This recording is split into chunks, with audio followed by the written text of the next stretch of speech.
Hello, Ungoogleable. Welcome to your life. Today is beautiful. Please log in. Be a little kind. As a colonel, you'll have a cabin to yourself on the boat home. Then, thank you. Well then, Godspeed. There's nothing further here for a warrior. We drive bargains, old men's work. Young men make war, but the virtues of war are the virtues of young men. Courage and hope for the future.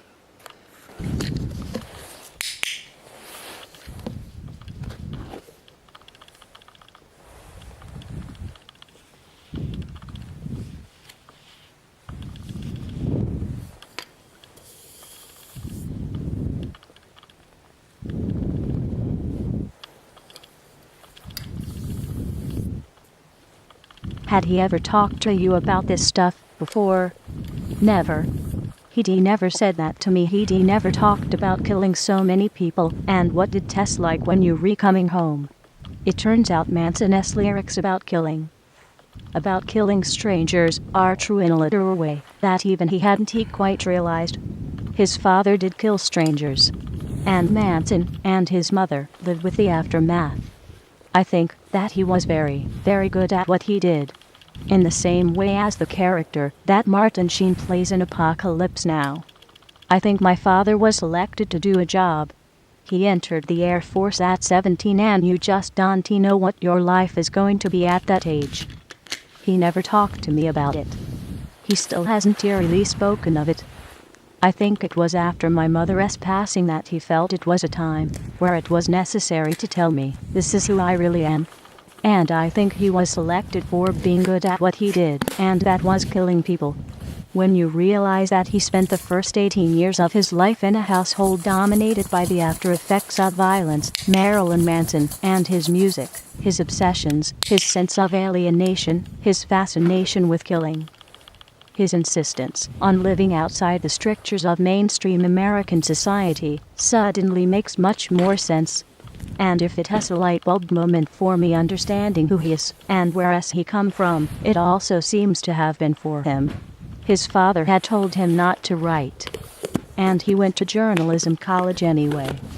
The first article I ever did, he recalls, was about Marilyn Manson, which I wrote as myself as Brian Warner, and that was in part why I had to have a pseudonym, a stage name.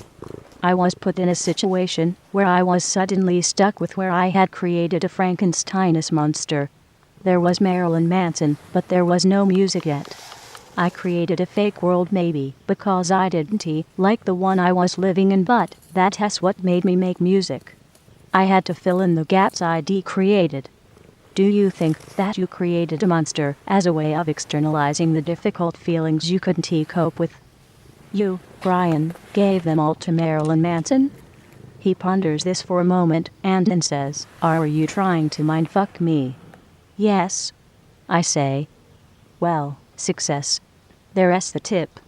So now we can go on to more cheerful things. Except we don't because it turns out that Marilyn Manson is in the throes of what very much looks like a midlife crisis, or, at least, a midlife reflective moment precipitated by his mother's death. It is hard to know exactly when to take him seriously. In person, as he is in his song titles, he is endlessly playful and teasing. But the two last songs on the album, Cupid Carries a Gun and Odds of Even, are circle love life stuff, he says. Written after his mother had died.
logging out.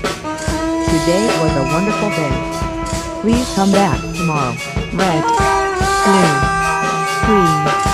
Mic check 1 2. Congratulations. You reject the good enough. You reject words like symbolism and postmodernism. Obsolescence is not part of your vocabulary. Every night, every day, every step of the way. The diktat of fashion. The agenda of the color wheel. Gone. It takes more than a pretty face to catch your attention. I repeat.